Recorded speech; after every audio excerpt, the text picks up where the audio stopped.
In this video, we will present various selection methods. Let's start with the basic selection tools, which you can find under the Selections icon of the toolbar on the left part of the application window. Place the mouse cursor on top of the selection icon, and you see that there are two selection tools, the rectangle selection and the lasso selection tool.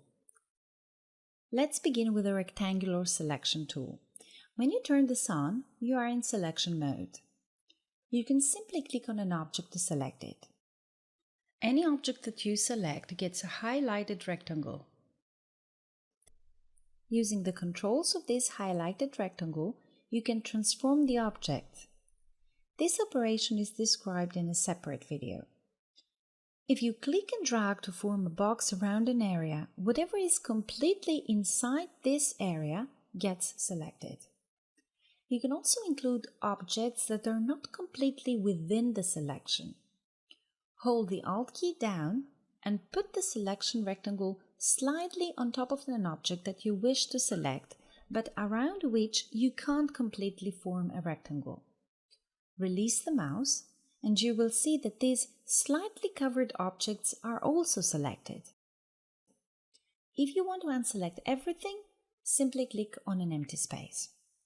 You can also select multiple objects holding the Control key down and then clicking on the objects to select them. If you hold the Control key and click on an already selected object, then this gets deselected. Now let's see the lasso selection. When this selection method is enabled, you can simply draw an area around the object you wish to select. This is very useful when you want to select an object which is on a really tight spot. These are the two main selection methods. There are also some preset selection options using the right-click menu or hotkeys on the keyboard. If you right-click on an empty space, you have the option to select all objects.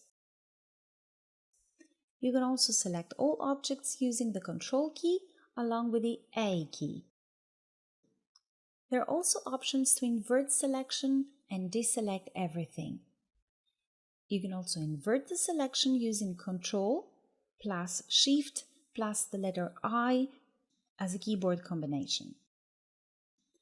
Another way to make a selection is to use the Sequence Manager. When the auto sequence is turned on, we can do any selections.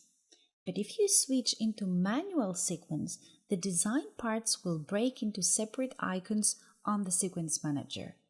Now you can scroll through to see the different shapes of the design, and if you click on a shape, it becomes selected.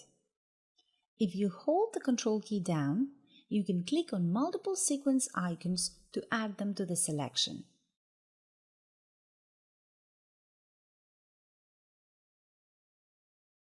Additionally, if you hold the Shift key, you can select all the in-between objects. Hold the Shift key down and click on the first icon, then scroll to the last object, and holding the Shift key, click on the last item. Now all the sequence icons from the first one to the last one get selected. You can also make selections by color or by stitch type.